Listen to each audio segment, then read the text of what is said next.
Merci na confiance et fidélité vous avez votre ceci que vos amis Sombela Suka Bisanga Bosolo Bosembo officiel de permanence est déjà Sengal Tobe Kamasolo à Congo et Lenyamboka. J'ai suivi.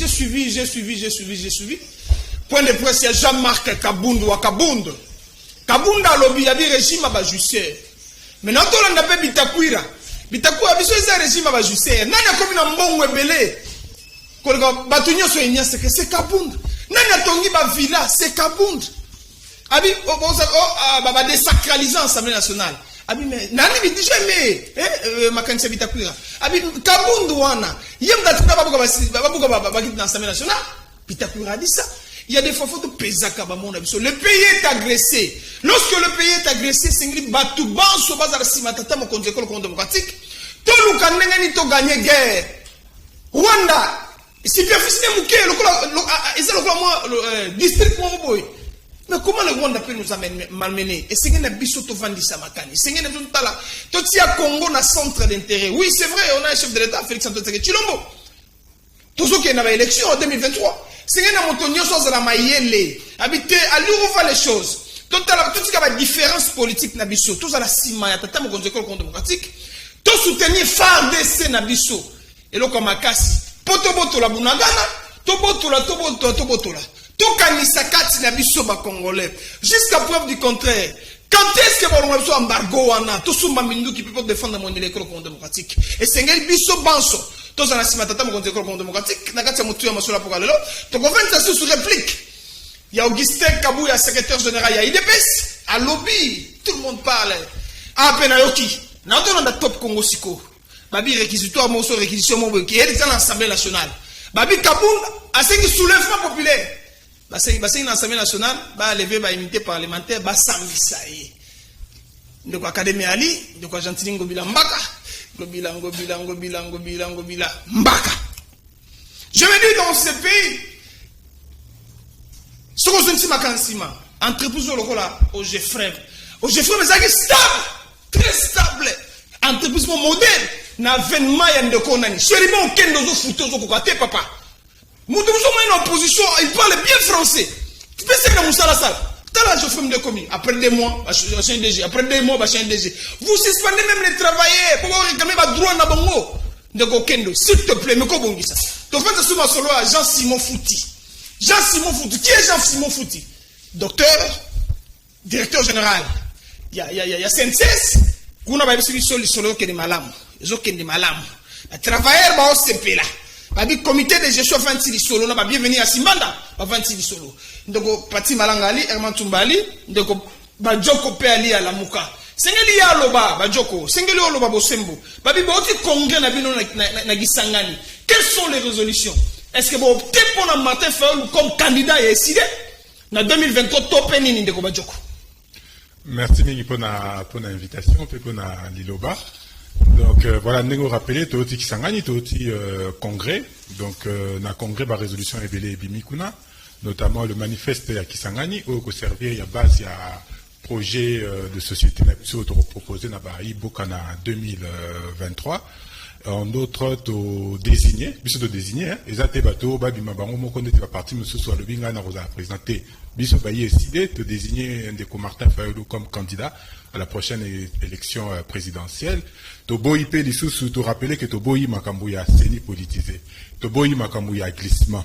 To rappeler sous attachement na biso na la muka o plateforme na biso oyo kambambi na Ndeko Adolphe Muzitu Fumumpa. Donc voilà, il y a toujours des guerres. Muzitu n'accepte pas votre bloc patriotique. Parce que Muzitu a dit ce qui programme les alliés, il faut tout ça dans le programme. Tout ça la tête pour niquer mon matin faire le candidat il y a la muka. Non, c'est une bonne chose, c'est des bonnes guerres. Ndeko Muzitu na tangi dernière interview bon, il parle comme président il y a un nouvel élan, ce qui est normal. Donc, Azo positionné parti en ordre de bataille pour la prochaine échéance. À l'OBP que, bon, j'apprends par lui qu'Azan a candidaté, mais sympathisant n'est pas déjà candidat, mais pour le moment, Azan a candidaté.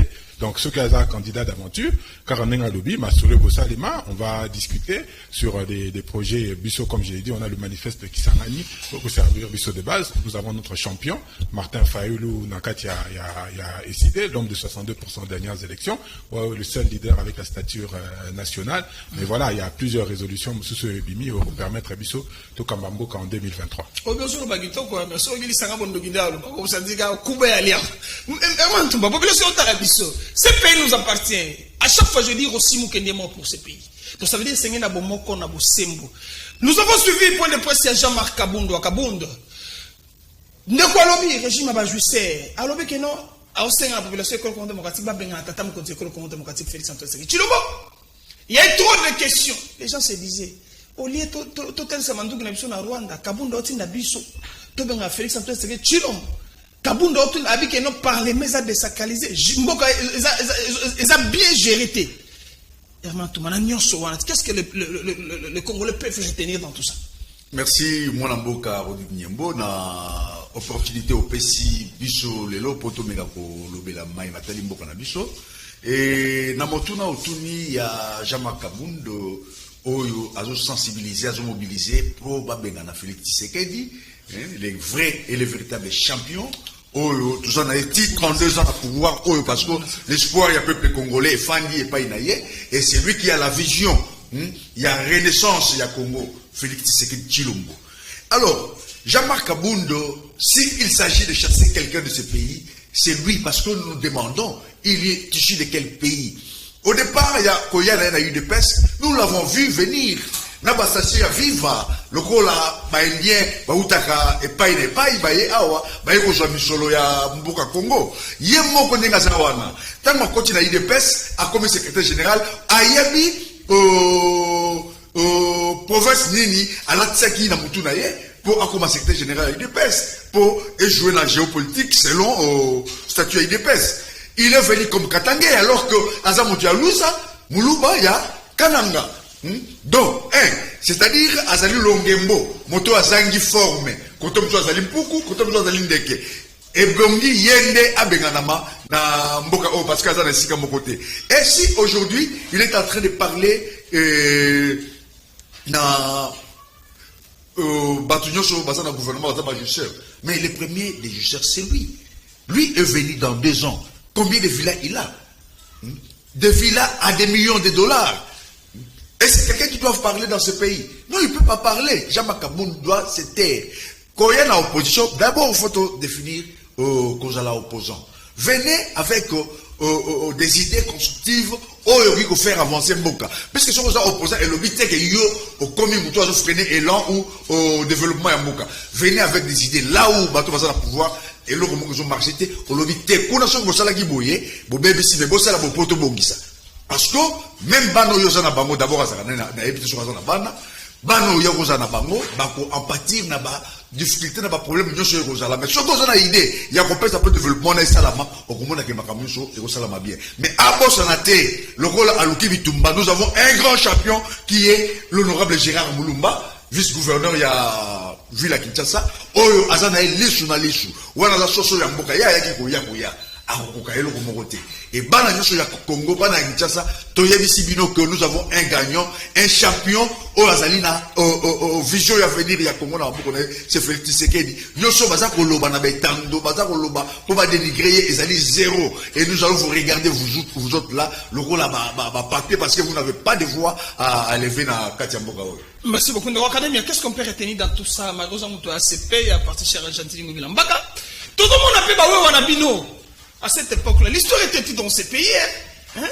L'histoire était dans ces pays. Il faut dire des vérités. Moi, j'ai vu aujourd'hui, tout le monde a décrit. À cette époque-là, André Kimbuta, le gouverneur a vu la Kinshasa. Nande Godeni Kambaye, chef de l'État. Chef de l'État, Joseph Kabila Kabanga, il a fait sa motocyclette, ma casque. Tu vois les résistants aujourd'hui. Liboso aqua splash juana. Muto batazo kota, mama batuna jip nazo kota. Yo mama mutamoto ko tuti. Mais botumbi muto kabatu.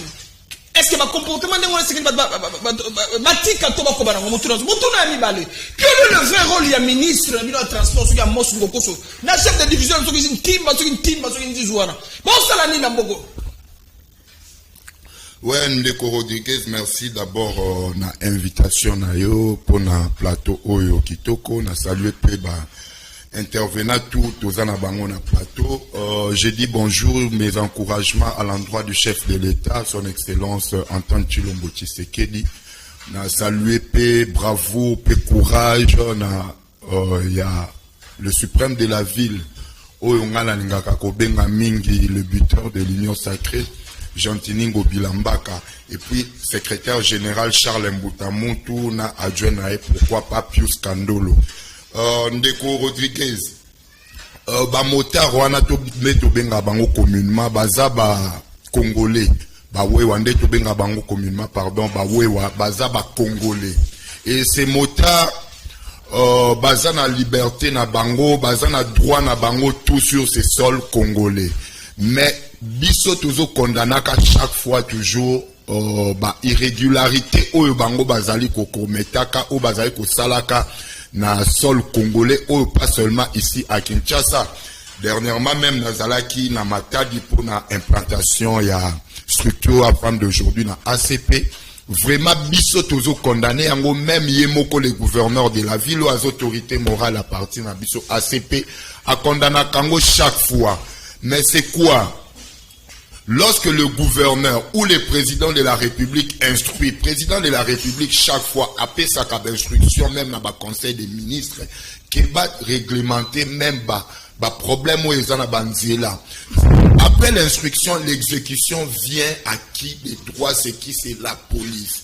L'inspection générale de la police les a dirigés par Kassongo. Ça ne concerne même plus Jantiningo Bila. Jantiningo Bila ne quittera pas de chez lui pour Ayako Kangabawe Wananzela.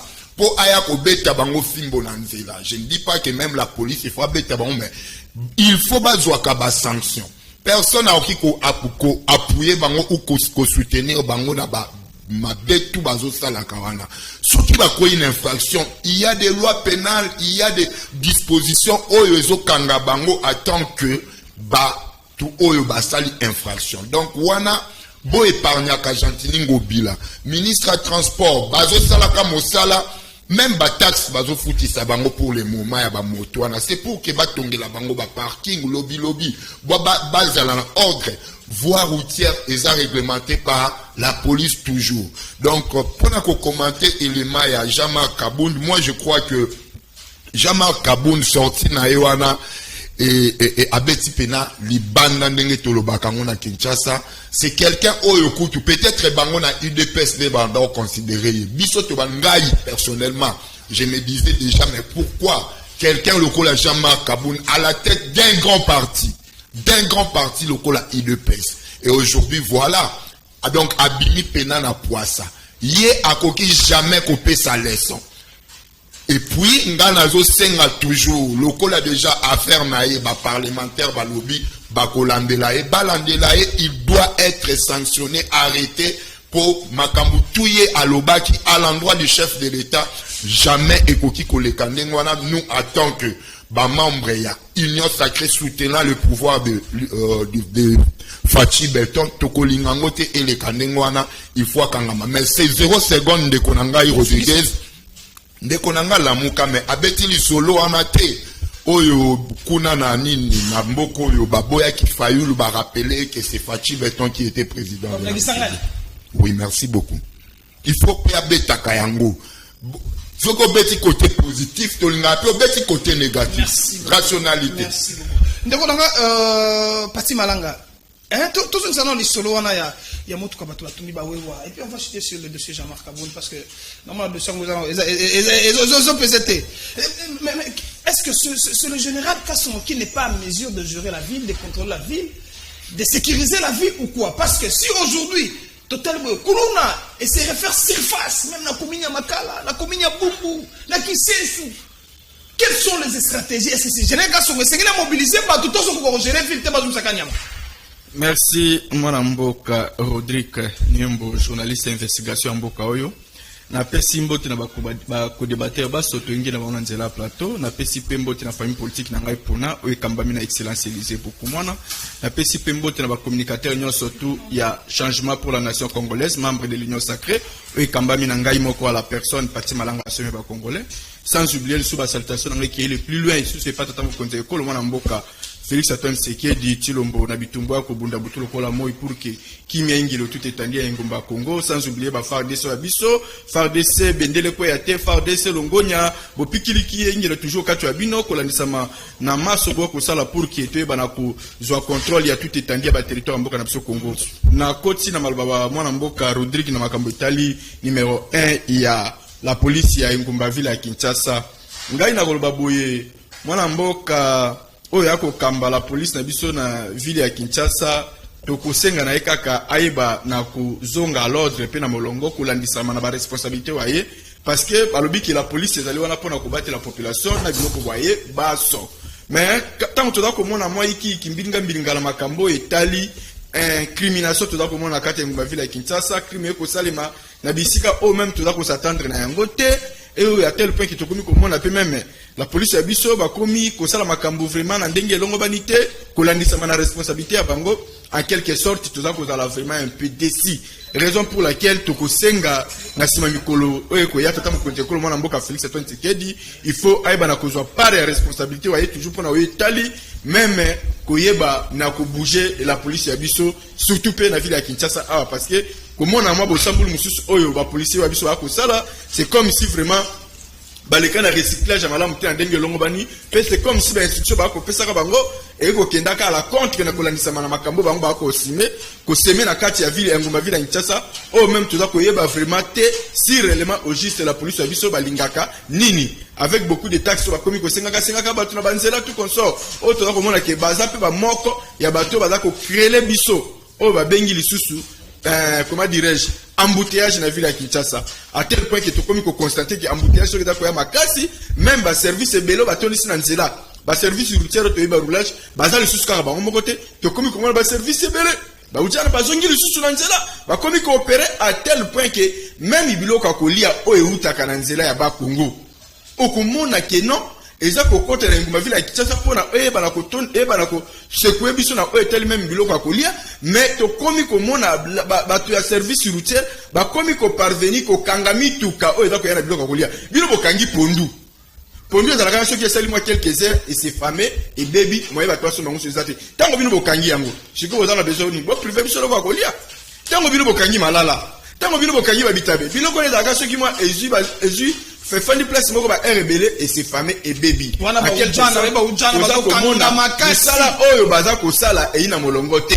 bozongi bolongola ki ba ujana mais bozongi si bango bozongi si bango ba format moko kutu oyo yesu ma be plus pire koleka boko tinda pe bango na terrain pour que ba ko intervenir na kamoko songol pakala mais façon baza ko intervenir en quelque sorte nga pe na moni ke comme si baline ba komi ko se comporter lokola binemi ba Congomani mais na kokota mwana mukie na ndeko Jean-Marc Kabundi pona kolandisa déclaration na point de presse na ya sali pona nga na lobi ke ezali non événement parce que bien sûr que Nzambe asala ke mangolo eba ko se retrouver na kati ya IDPS mais sur le plan ya carrière politique Jean-Marc Kabundi akoki ko banda ko se faire prévaloir na ba propos to pe na ba ambition wana oye à parvenir ko étaler yango sur la toile publique na niveau ya etandoike et ça vraiment na molongote azala moins modéré bien sûr to ebike IDPS mutela kisake kazaka parce que en personne ya Jean-Marc Kabundi azala lokola kwanga ya fioti matiti mingi donc bato ba yisake munene ba vimbisa ye akoma ndenge akomi pe ko zwa audace ya koloba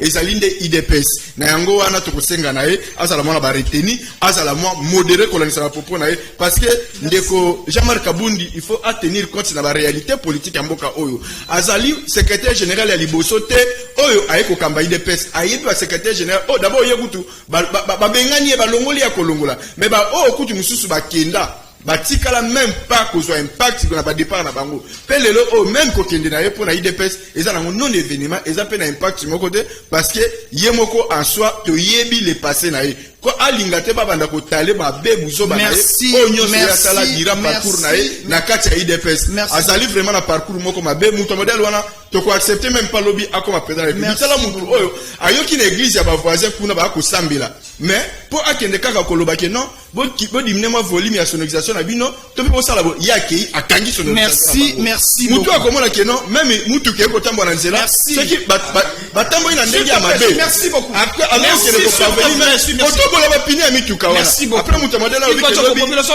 biso s'il te Congo plaît, il va dire aux populations, qu'est-ce qu'on peut retenir dans tout ça? Apparemment, Kabound a raison de quand il a raison. To aye kaka, koloba obino si boloba. Mais bato ba retenir kaka moi indiscipline, il y a bato à union sacrée, na moni pe plateau est déséquilibré, bato à trois co-débatteurs, bando katande konanga imaluba, mais azo koba kaka azo. Ya mona bi okoloba mingi lelo popesa ko ceux qui Jean-Marc Kabunda lobi ke bazaba indisciplinaire que tokobo yango te kasi na bande konanga ba pesi ndeko Félix Tshisekedi mbote, mais babosani ko pesi le moko bonne vacances parce que monsieur Félix Tshisekedi azande na mboka mopaya. Azande na vacances na Marbella ceux qui boye ba quitter na pesi bino mutu na lobi na lobi mais présidence était normal to boite mais kasi tant mboka ezana en danger tant bunagana ezana maboko ya ba Rwandais yo lobi eza normal que ya kende vacances yo lobi eza normal que ba ministre nyoso basinga ba kende ba vacances wana eza régime ya union sacrée ba boyende bazoka ba mboka na yo kibino anyoso bozolela o ba wewa o boye na boye mais ndeko na ngai nani azoka ba mboka. Tant que le pays n'est pas gouverné, yango tozo vivre. La responsabilité partagée. Oh, moni. Bagde konanga na ndaku boku comprendre que wana eza bato union ça fait pas la 40 ngwana. Yango na lobi boy. Nani azokamba mboka. Soki to lobi ke mboka ezokamba mate, boko chatele. Bakambu Jean-Marc Kabunda lobi wana biso to lobango banakala. Depuis toujours, nous le disons que le pays n'est pas gouverné. Le pays va à volo, mboka ezokufa. Bande konabiso yo bazui, bakomi na pouvoir par hasard. Yango ne baza na aucun projet de société, aucun plan de développement pour la ville à Kinshasa. Ngana ka morakutu nazo ka mandenge na mona bilenge. Bako kende na parti ya Gentini Ngobila. Ngana lo barango toujours na mboka moko normal. Gentini Ngobila ko za ta chef de quartier. Mais na mboka moko ya désordre boé, tout ça na malheur ya kozwa ndeti gouverneur ya ville à Kinshasa. Malheureusement tout ça la nini. Bango moko ba rolela ba wewa. Gentini Ngobila kozwa mbongo sur ba wewa ba ko tambola sans plaque d'immatriculation. Nakati ya Kinshasa. Alors que la loi dit qu'avant otia mutuka na libanda, il faut la plaque d'immatriculation. Mituka na plaque d'immatriculation, des mituka irrégulier. Il y a aussi nini, alors que nous avons ba impôt na ba taxe pour na 500 francs ya parking. Mona tokolo banini. Donc au récupérer au bomano, ce qu'on a moi kanyaka no gentini à rosanini, à royor aux taxes à l'ipolo, il y a infraction aux sala. Ce n'est pas normal. Bino de vision à bino yamboka yangwana. Yumbi makamba yumbi tobo sanité de konangai, batu bakufa na yumbi. 35 000 emplois détruits à Kinshasa. On a des gentini ngobila. Ah bokoloba. Mais ba kongomani ba mona opena ozana. Ozana lignemiate, ozoni ngabangote, de konangai, longwa et pas gentini ngobila et le côté zakuna. Ndeko nanga lobi susu ke kuna na Kisangani balobaki pa ex président indi ke yete mutoko ndeko nangai balobi on a lingala soko za kata na Swahili nangana comprendre que boyoki bien te balobi yango très bien que bango bapona ki ndeko Félix Tshisekedi te bakopona kaya ata soki mokolo moko te bango obesima ya commandant du peuple Martin Fayulu. Comment expliquer que centaines ya milliards batu ba ko yambo na aéroport pour na webse ko to vota ki yote eza contradictoire batambo di 17 km makolo pona ko lobaki ba vota ki yote te balobi ete bango bapona ki ndeko Félix Tshisekedi te ata mokolo moko te bakoki kopona pe susu ndeko Félix Tshisekedi te bango baza na sima ya commandant du peuple Martin Fayulu Madidi kasi to zongela Jean-Marc Kabunda.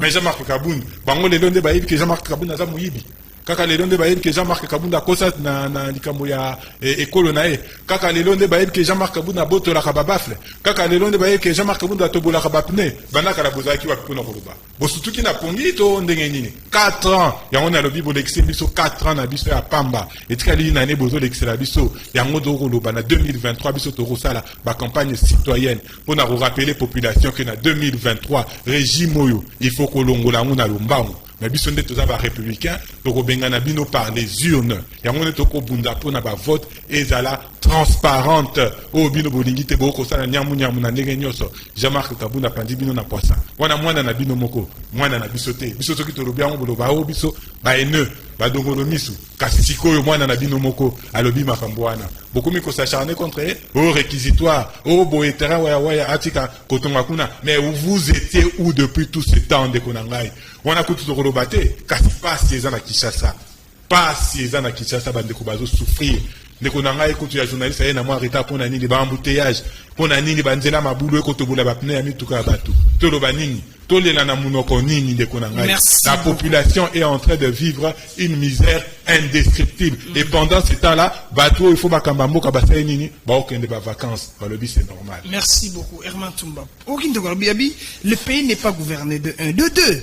Abi le pays n'a pas un plan pour le développement de la République démocratique du Congo. Abi, l'élection en 2023, ils vont appliquer l'article 64 de la Constitution. Oui, tout n'a pas ça. Ah, Ndeko Nyembo. Il n'y a pas si peu mawa, na Rolanda Makamo, Ndeko Yves Badjokalobi.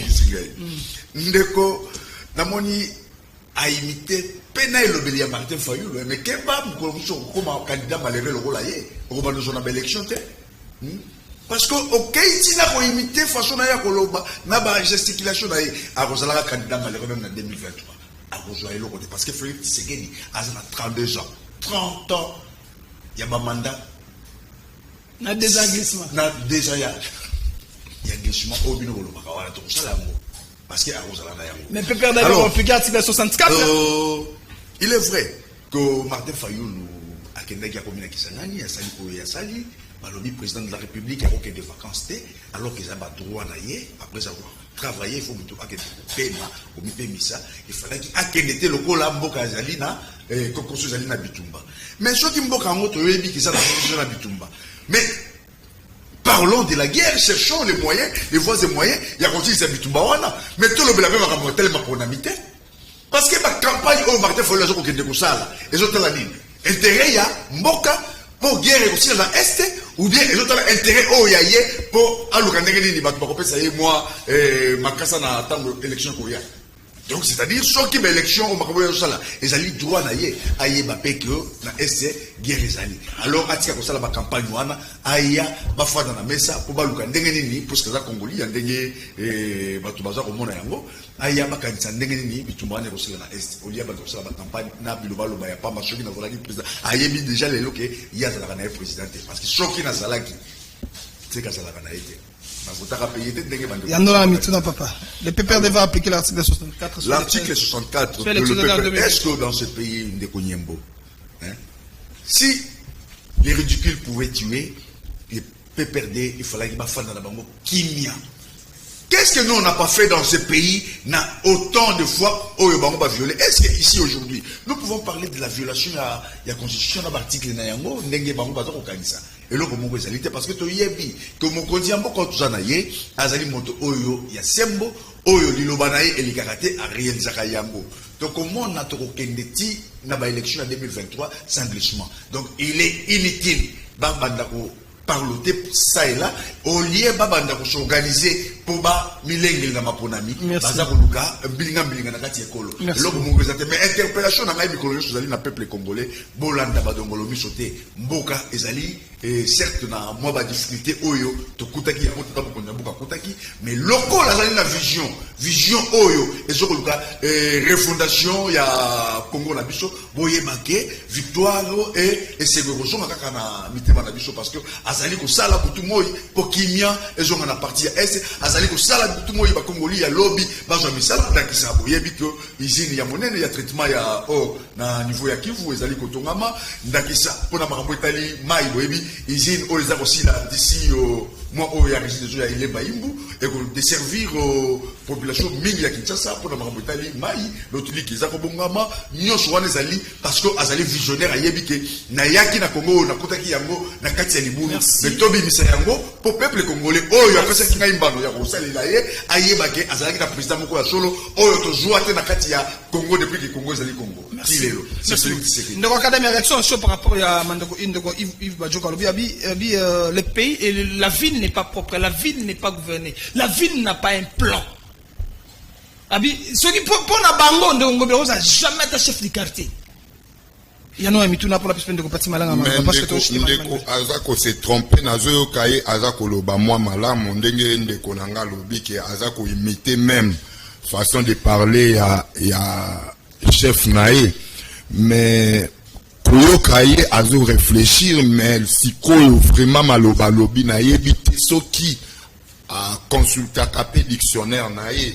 Mon cher ami Yves Badjoko, je te dirais ceci.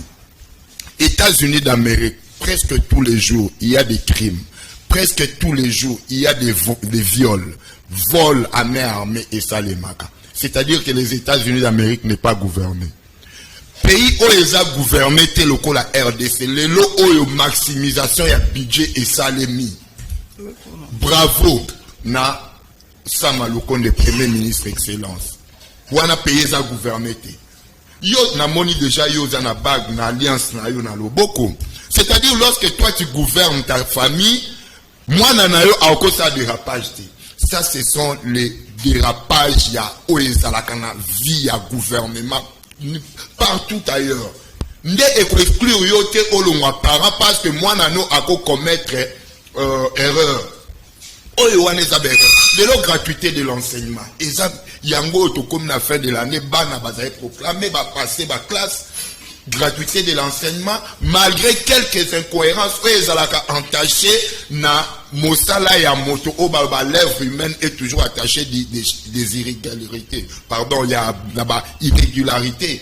Donc ville pour le moment eza gouverné soko ya na ona ville.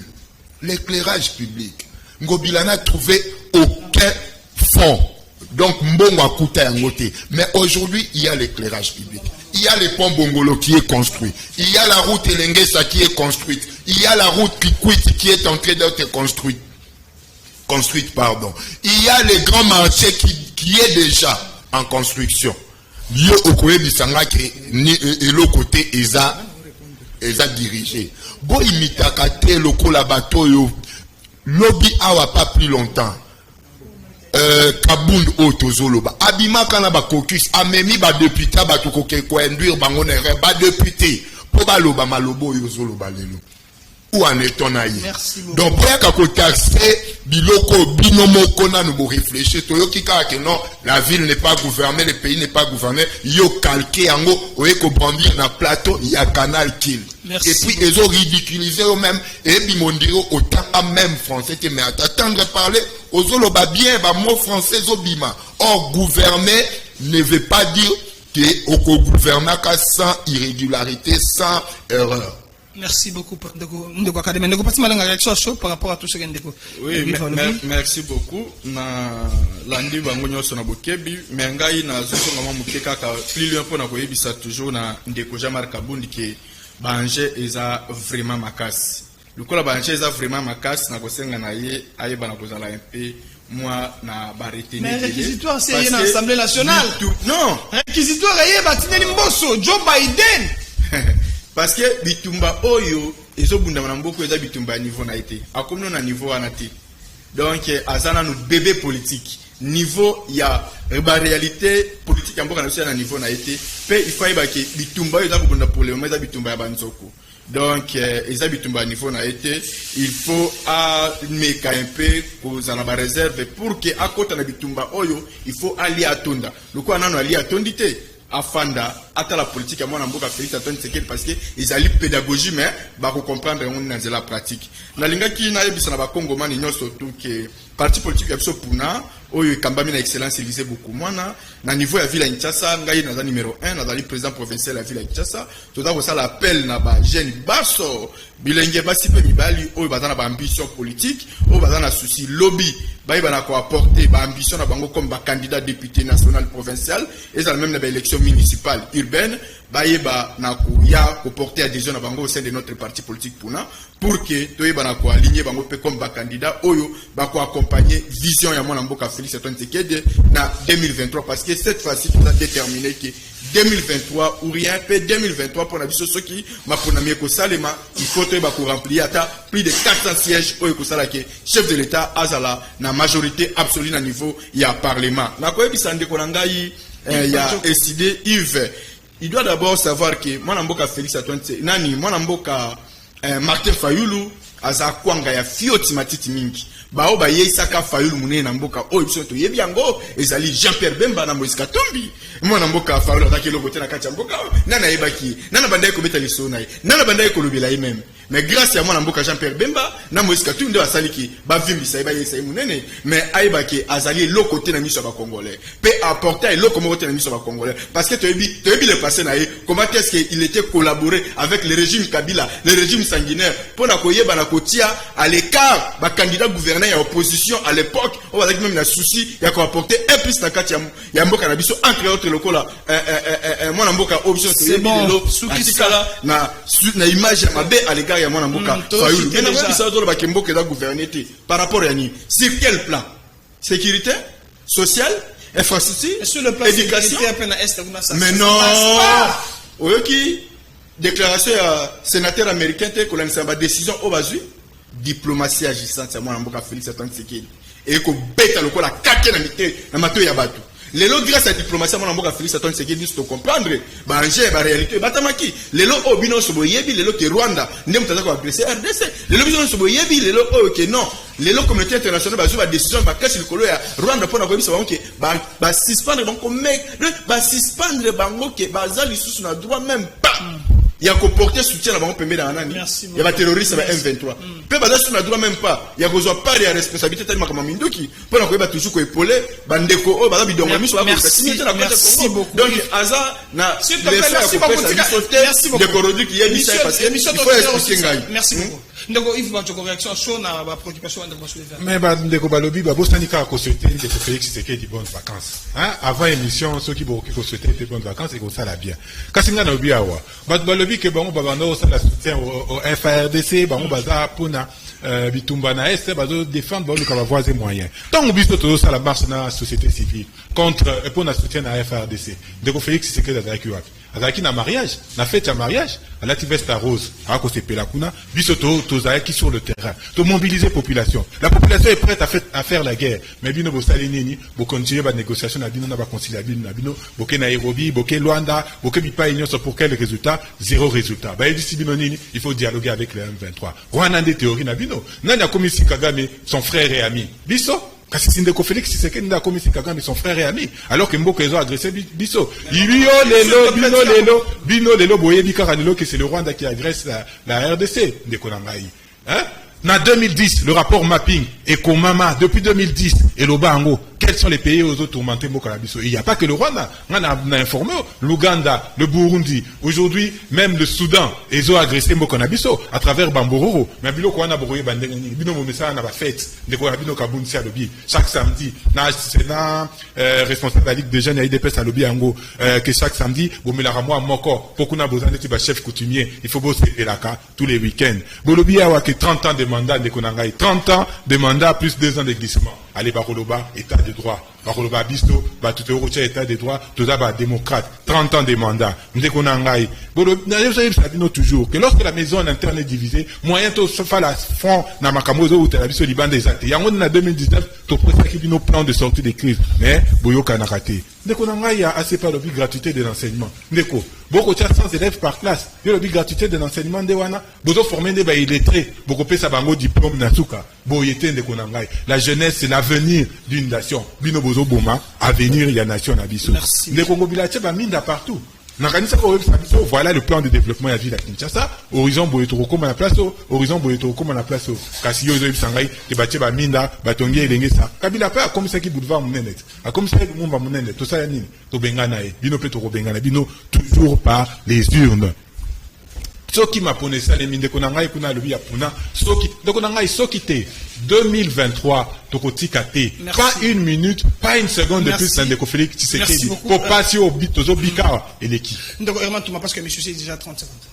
Oui, au Ndeko donc pour toujours manquer na marambo Italie Senses obi nungu moko za robima que DG Fouti Alingia Bomissa azo complété par ma journaliste moko mo panisango moko mais il faut to yeba rapé biso ba journaliste biso ba panisango to za la rapé na koyeba éthique d'anthologie na biso le DG Fouti tangoye na Senses akuti des ordres moko zalaki total na niveau yaba chefacturation yaba mikanda o etali makambo ya misolo o bande ko bazaki ko tsakuna mais tango aye ko réglementer bi non mutu moko aki ko zala na ba facture ya autant ya ba mesure belé pour foutre misolo boye biloko wana nyoso aye ko réglementer yango comme ici yango ndenge elongo bani alors bato ba komi ko s'acharner contre lui alors qu'il est venu réguler ba des gens nyoso zalaki na kati ya longoli yango et tango atali ya bibo na comité na ngai nyoso na kutia qu'est-ce que je vais faire? Est-ce que tous ceux qui ont été là, parce que là, Kagamabe, Abino, cas d'un trésorier général, bienvenue à Sabanda, a reconduit. Pourquoi? Parce que ailleurs, il savoir faire, naïe, à Monique Moutou, Azali Moutou, à Sembo, autre au travail, naïe. Maintenant, Mikolo Koya, Toko Zong et la Bino, Poto Bisabino, et mingi oyo ba réalisation ya DG Fouti na ndenge ni a bloqué et si pas bato bazako yiba misolo ya 7 zai kobima na ba détail nyonso boye ba merci à l'appui. Parce qu'on a mis totale implantation, il y a cellule de base, il y a Badarani, il y a ACP, il y a mon amour à Sévéry, mon Liba. Ma caméra perçoit cette image, mon tout le monde académie, tout le émission.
Dans un bref délai, autre côté que ça là déjà dès la semaine prochaine, les alliés que Lukane fils que nzela na bango comme praticable.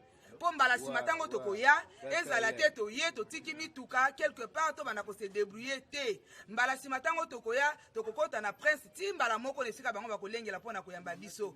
Bazela développement ya Badara. Quand je dis développement, c'est un développement collectif, comme dit la...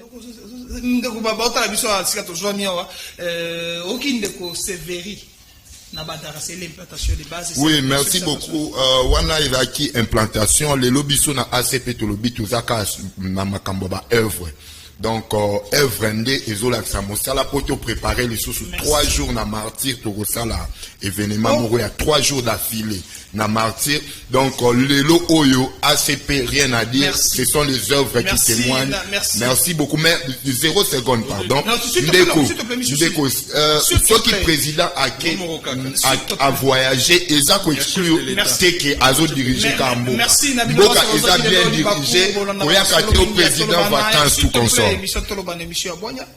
J'interpellais, je demandais au ministre Chefebon Kende, mais quand même de l'ordre, sincèrement. 2 mois pour nommer, 2 mois pour l'ongole, 2 mois, ça fatigue même les agents.